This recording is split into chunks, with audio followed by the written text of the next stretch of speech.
everyone. Welcome back to episode 93, Talkoffamepod podcast with your host, Kyliemontigney. I'm so excited to have on host of with G, ESPN Chattanooga 95.3, Greg Larnerd. Thanks so much for on, Greg. Hey Kylie, how's it going? It's all good. How about you?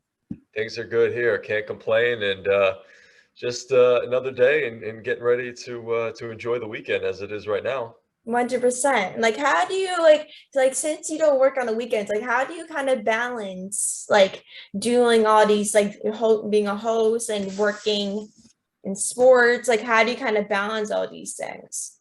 Well, it's kind of interesting because something I've always said is that sports don't happen 9 to 5. You can go into Mhm. an office, you can do those things, and there's things that you have to do, but sports are happening all of the time. So you always have to be, whether it's on your phone or plugged in or keeping up with things that are going on and watching games and everything like that. So it is really a around the clock sort of job, but I love it. I mean, sports has been something that I've always had a big passion for, getting involved with, whether it be from playing sports to watching sports to talking about sports to writing about sports. I've really done a lot of different things when it comes to the sports world, and yeah, I mean, it's really a balancing act trying to figure out how you can kind of connect with and keep up with everything that's going on, whether it's breaking news, whether it's teams that you have to cover for your specific market. Like for me in Chattanooga here, we talk a lot of Tennessee Titans, a lot of Tennessee Volunteers, a lot of Atlanta Falcons, Atlanta Braves. I mean, there's so many different teams that we cover here in this Chattanooga area because we're kind of in the middle of, the big sports in Nashville and then the big sports in Atlanta. So we're kind of that middle ground, and that allows us to cover a lot of different teams. So it's at ESPN Chattanooga. It's been a lot of fun to kind of balance or try to balance all those teams that we cover. 100%. Like, do you have a favorite um a team to cover in for all sports? Like, do you have a favorite moment or a favorite topic you like to talk about? Because obviously I'm a huge sports fan as well. I I mean, my see your family. background. And so I was kind of wondering, what is your favorite topic and everything to talk about? Oh man, favorite team or topic to cover? That's a tough one. Well, see, being in the Chattanooga market's different for me because I grew up in the Connecticut area where I was a big New York sports fan. I'm a big Mets fan. I know we just beat your Dodgers 2 out of 3 the other day. That was fun. And although it's kind of interesting because you got Dodgers in the background, but you're wearing a New York jersey. Yeah. So I'm a big New York sports fan. I'm a big Mets fan, big Knicks fan. And then for football, I'm a big Packers fan. So it's interesting here having to cover in the last two stops that I've been here in ESPN Chattanooga and then ESPN Lafayette in Louisiana. I had to cover teams that I really didn't grow up rooting for. I didn't grow up covering. I didn't have really a passion for that some of these other sports fans in those markets have. And that's been really a challenge to go into a new environment, connect with the community, because these people know that you're an outsider. You're not one of them. They have to embrace you, and you have to embrace them and their cultures and the teams that they love and root for. And you kind of have to develop a passion for those teams as well. So you can Mhm. kind of talk to them the way that they talk about their teams as well, and Mhm. understand how they feel about their teams and what emotions sort of move them. And when it comes to different aspects of the team, you have to know the insides and the outs. And it's been a real challenge getting an opportunity to do that in a lot of different places. When I was in Louisiana, it was sort of easy. It was the Saints for the football team. It was Braves and Astros for baseball.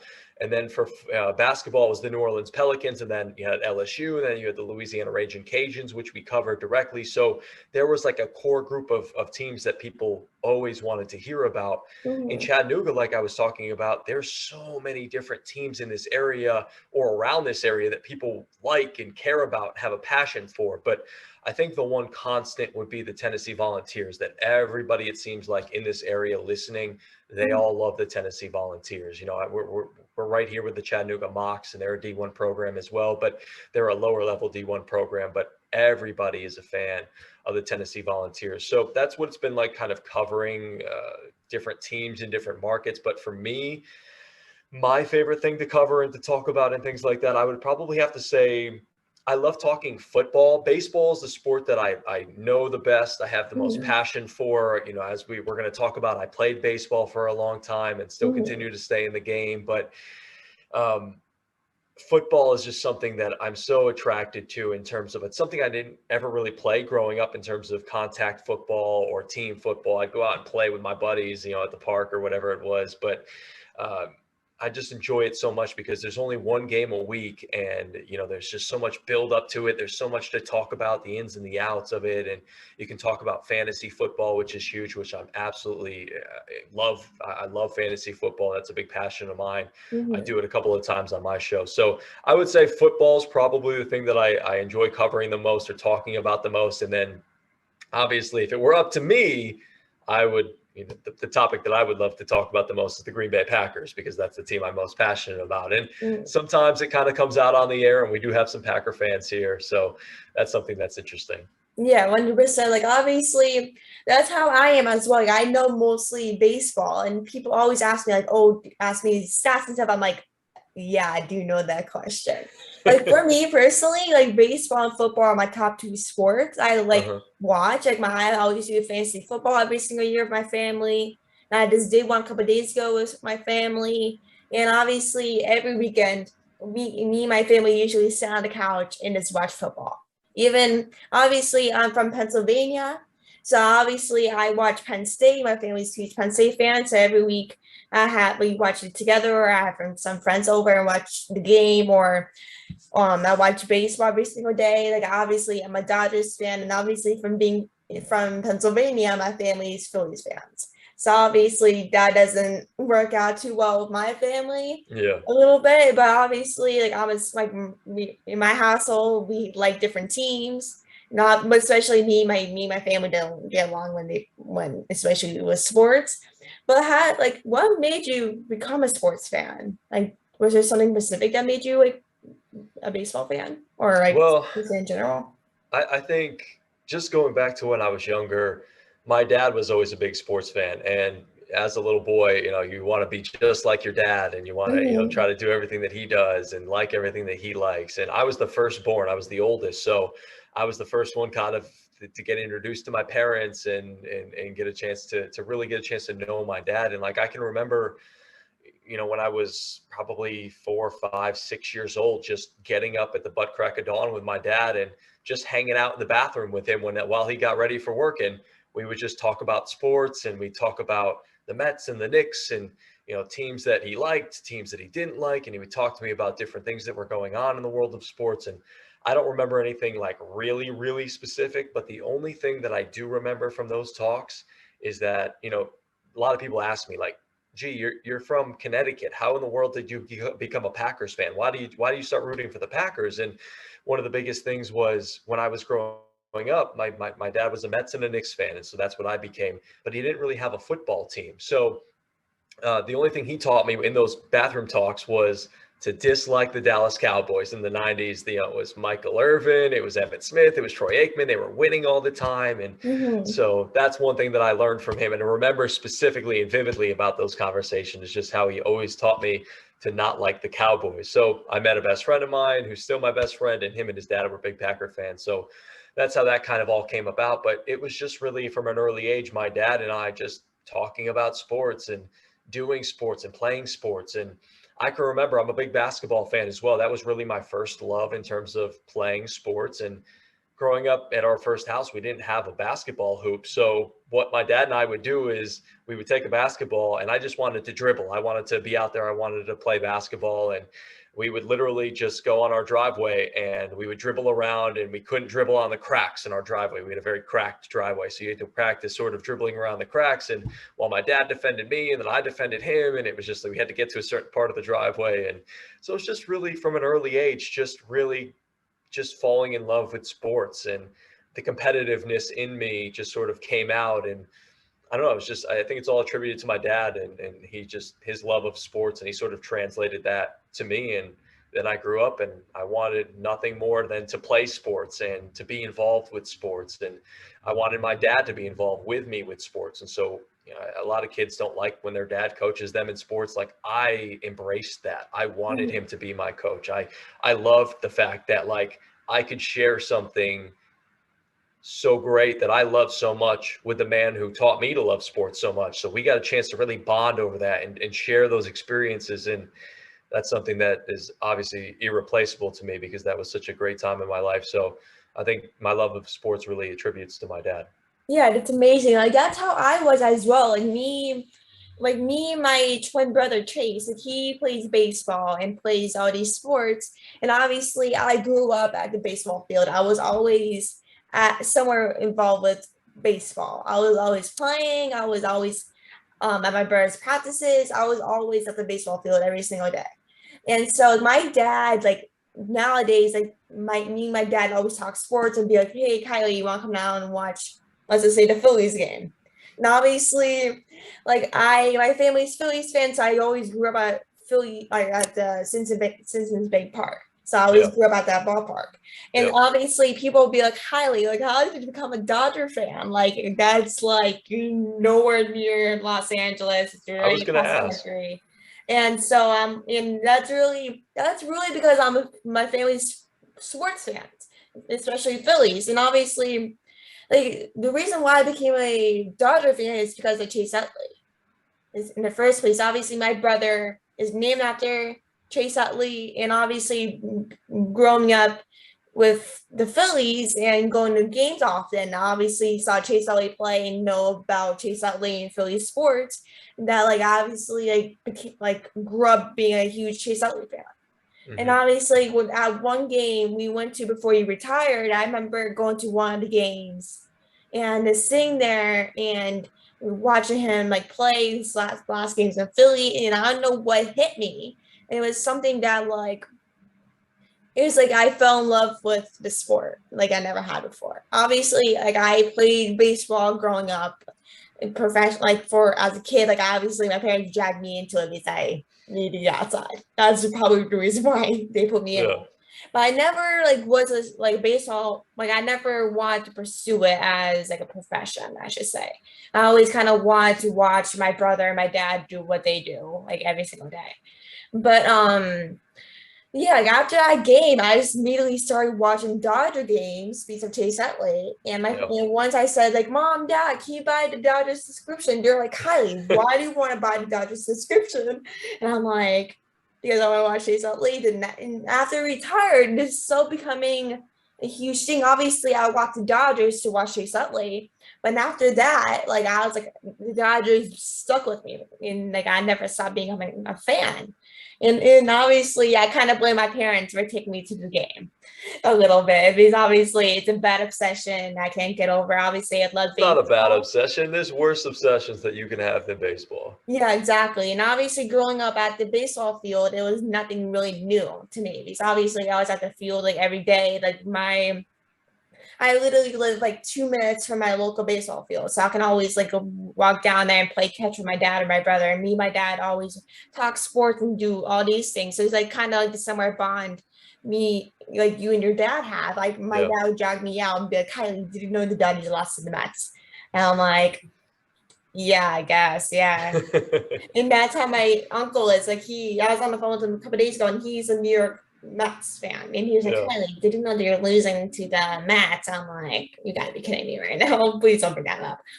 But I wanted to kind of go back to like hosting. Like, what made you want to become a host? Well, it kind of goes back to sort of my dad as well, where growing up, as we were talking about, he just made me such a big sports fan. And, something that I feel like is kind of unique to me, although it's probably not super, super unique, but growing up, while people were listening to the radio, music and CDs, and, when I was growing up, maybe cassettes even a little bit.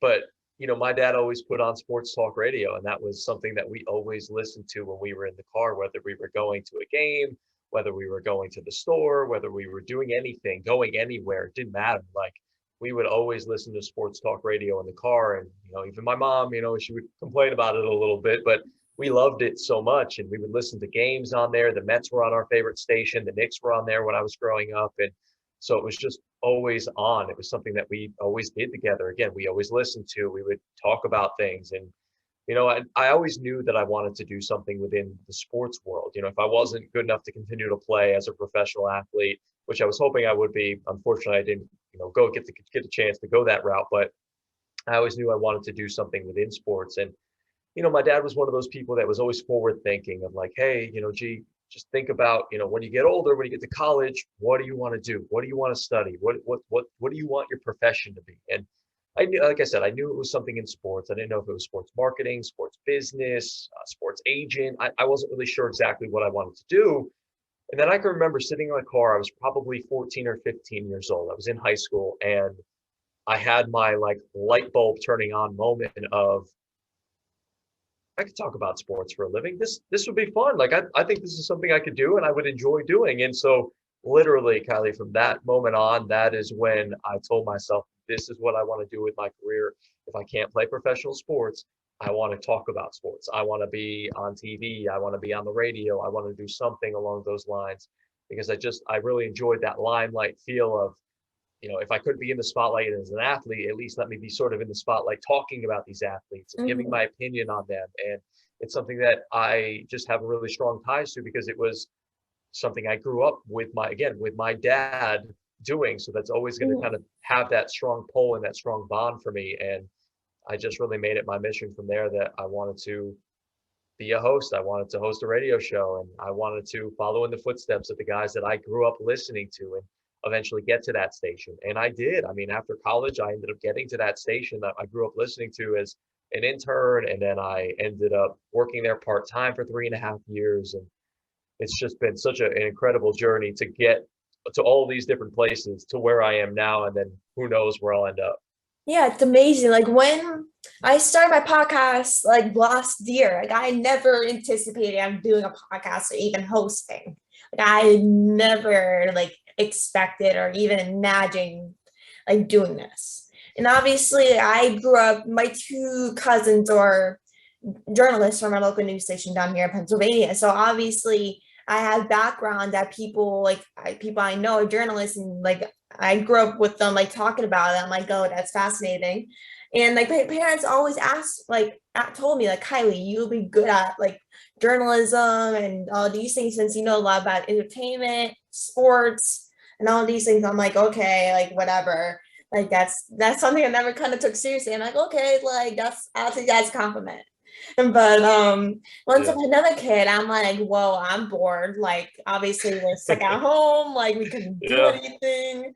And so I was like, oh, I should start a little That's a great podcast. project. That's something fun. That's awesome. I think it's so cool with what you're doing. And it's funny because I had this sort of idea that I was doing something like you were doing, not during the pandemic, but before it hit, when I was trying to kind of find my way out of college. I was in between jobs and I was doing my own podcast, and the video podcasting wasn't as big at that point, but I was just doing audio podcasts. And yeah, I would do something similar to what you're doing, just have people on within the industry and just talk about, hey, how did you get to where you're at right now? Where do you want to end up going? Tell us about how you fell in love with sports. And I love the concept so much because it just teaches people that want to get into the industry.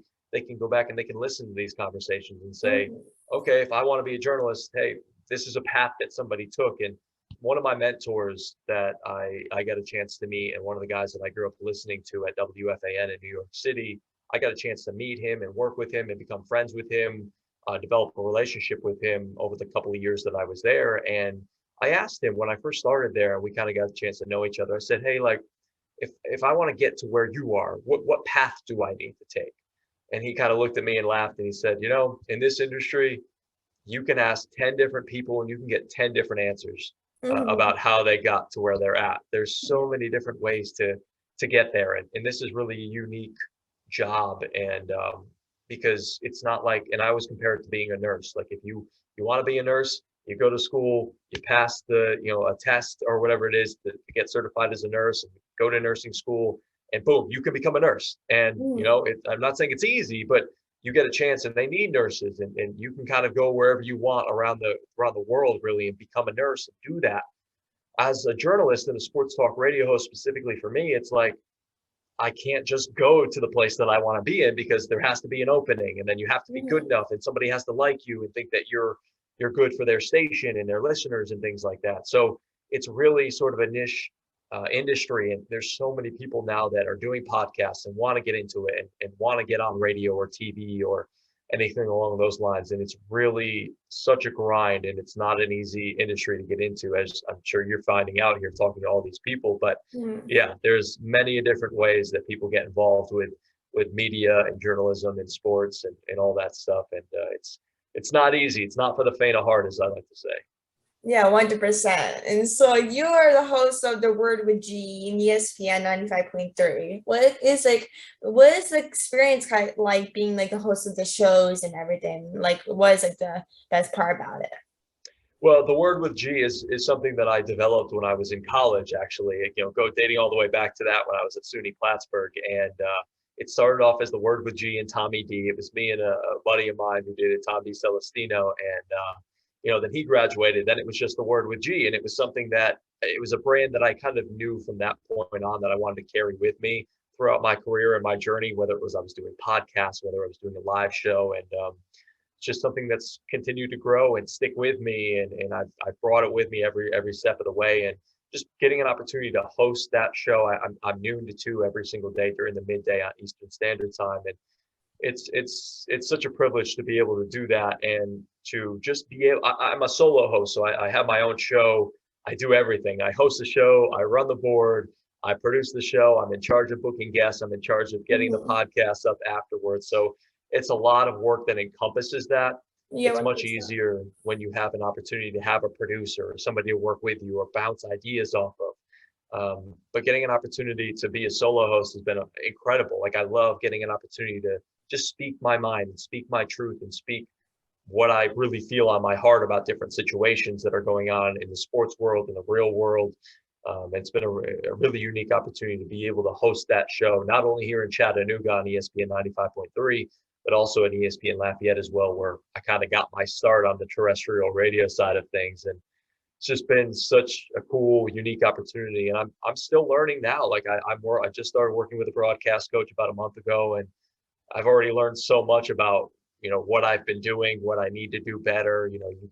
It's one thing that I'll always tell people is that you don't know everything, and you're not the best. You think you're really good at something. And a lot of people will tell me, like, oh man, you're such a good host. You do a really good job. Like, you're the GOAT, whatever it is. And, then you start working with somebody like big within the industry as a coach, and they kind of tear you down real fast, and you have to kind of get uncomfortable with you have to get comfortable with being uncomfortable. And that's really where that growth happens. And so that's kind of the point I'm at with my show and my hosting and my career and my craft is I've gotten to a point where I feel really good and comfortable where I'm at. Now I'm trying to kind of take it to that next level. Yeah, 100%. Like, obviously, like, I'm the same way. Obviously, I literally do this on my own. Like, I do producing, booking, like all these things. And it's obviously like so hard for personally me, because obviously you're doing all these things by yourself, and obviously you're only one person.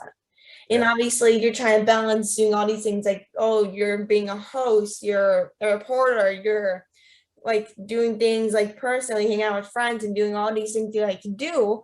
And it's obviously very hard to balance all of these things, like what you like to do professionally and personally.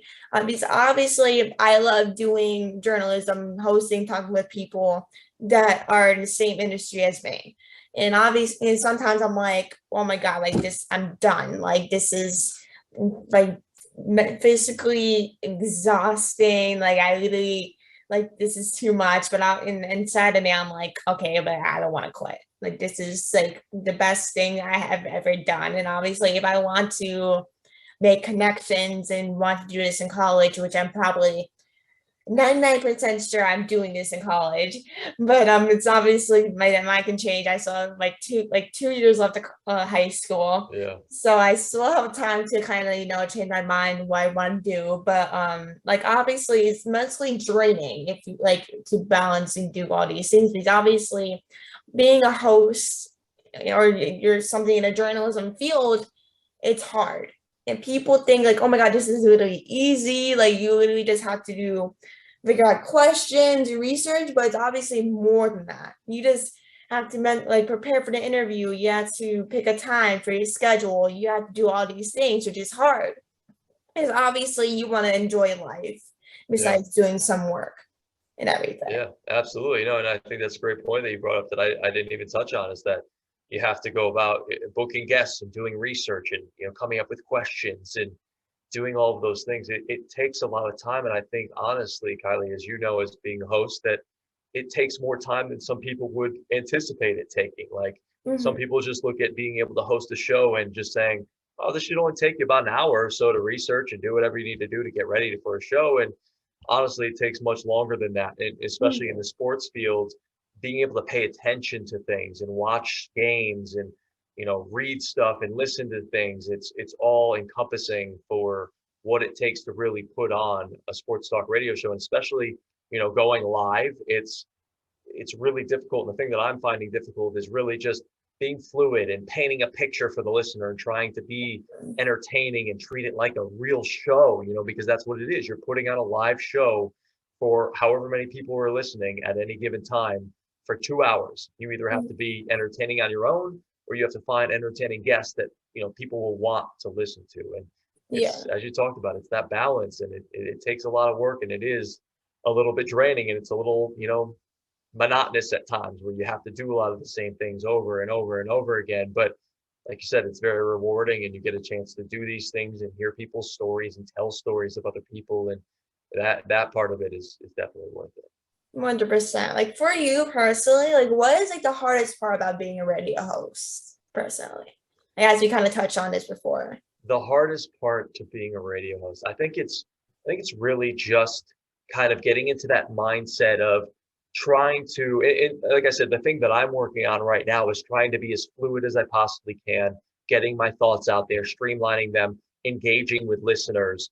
Um, I think that's really one of the most difficult things. And then just coming up with things to talk about and to be entertaining. Anybody can sit around and talk about sports. Like there's so many people in the world that love sports, but can you go on the radio and make people want to listen to what you have to say and Hmm. find an entertaining way to go about presenting the information and talking about the games, breaking down games and players and analysts and being entertaining, coming up with different topics and coming up with different guests and things like that, and questions and the research and watching things. Like I started off the conversation saying sports doesn't happen 9 to 5, Hmm. and it happens a lot of times outside of that. So Yeah. it's just a lot of work because you have to do your work hours type of thing, and then you have to kind of pay attention to things outside of work hours. And Yeah. so it's just a lot. And it's fun. I love it. I mean, it doesn't feel like work for me, but Hmm. um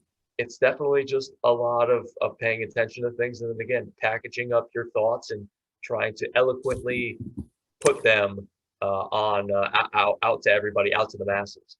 Yeah, 100%. So like you previously played for Plattsburgh State baseball. Like how did it feel to kind of go like D3 in baseball and like kind of play for that team and stuff?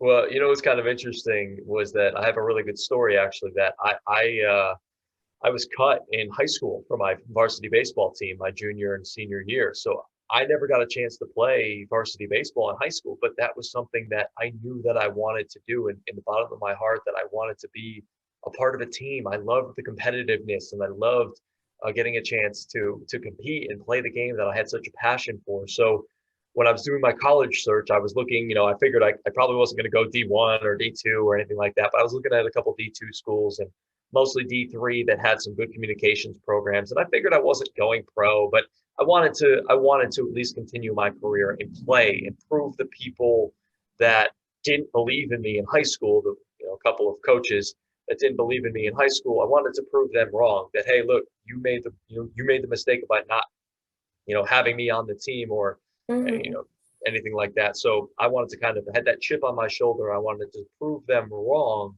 that I could play at the next level. I could, succeed in this game, and I could play baseball. So I went on a recruiting trip up there. It was, I never knew, I didn't even know where Plattsburgh State was. I didn't know where Plattsburgh, New York was. And my dad was like, it's way upstate New York. It's up near Montreal. It's cold. It snows a lot. And I'm like, forget that. I really don't want to go up there. I don't want to deal with the cold.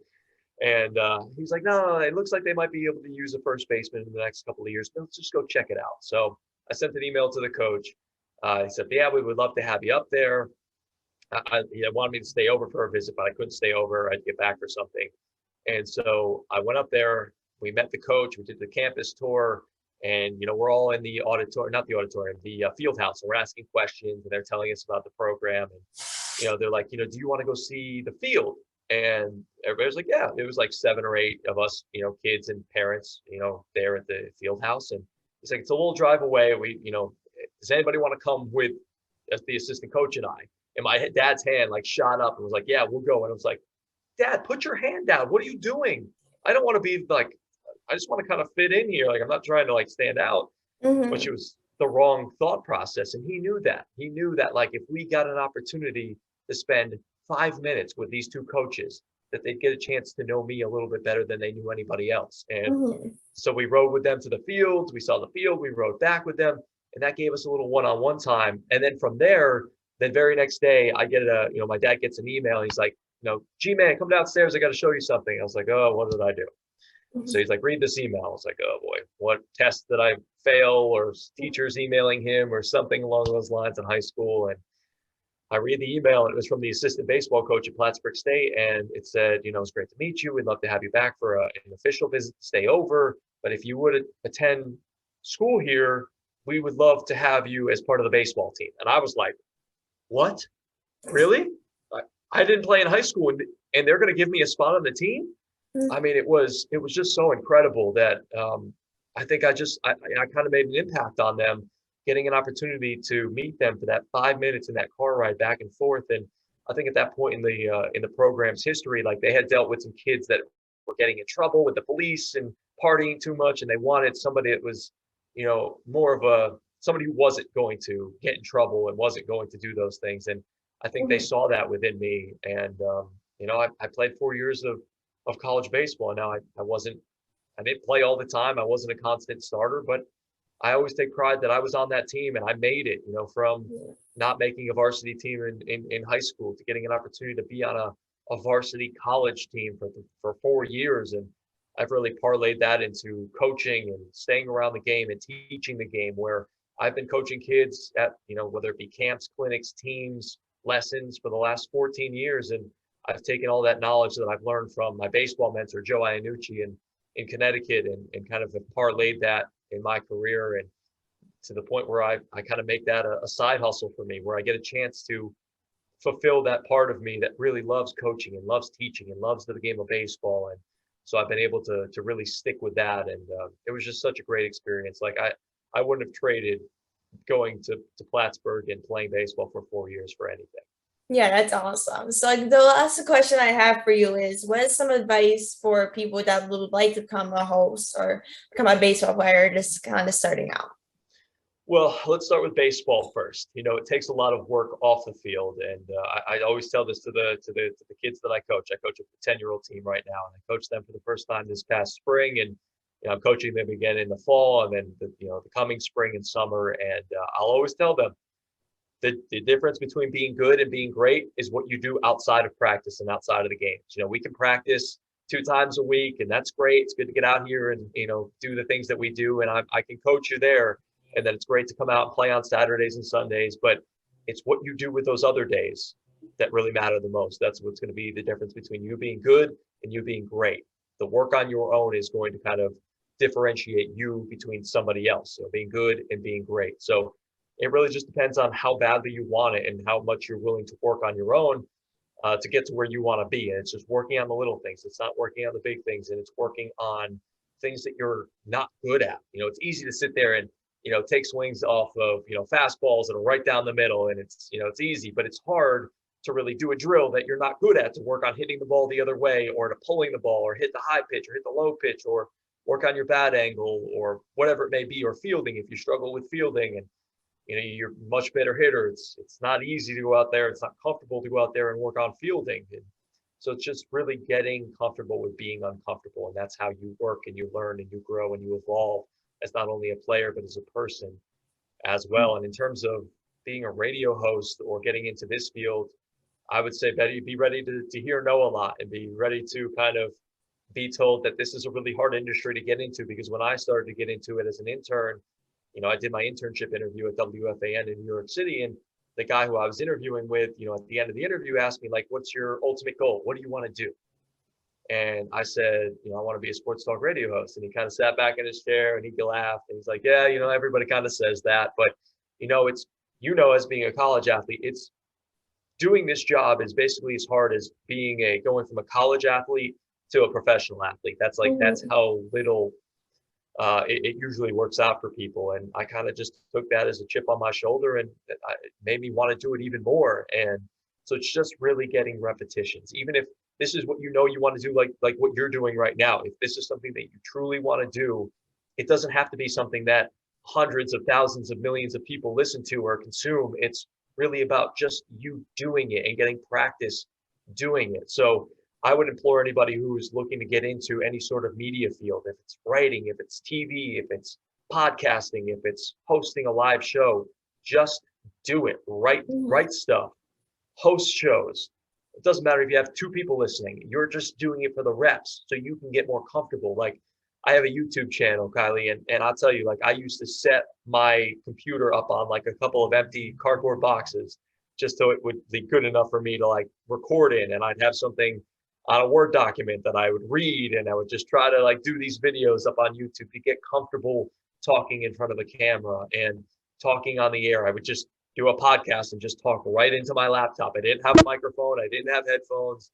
I didn't have any of that. I just did it. That's what you have to do. And you have to make connections as well, because people always say it's about who you know, but I really think and truly believe it's about who knows you, because you may know somebody, but if they don't really know you that well, that maybe can't help you with a job. But if they know you and they know your work and they know your character as a person, they're more willing to say, hey, maybe I want to give Kylie a job, or I want to give Greg a job because I like them as a person. They're a good person, and I know they're going to work hard, and their work ethic is really good. So those are a couple of things, advice that I would give people.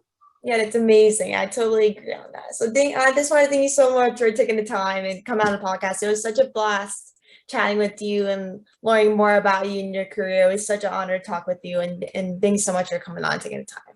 Absolutely, not a problem. Glad that you reached out, and we'll stay in touch. And now we've got a connection that we've made, and just continued success with your podcast. I love what you're doing. Same to you as well. Thank you so much. Talk to you soon. See ya.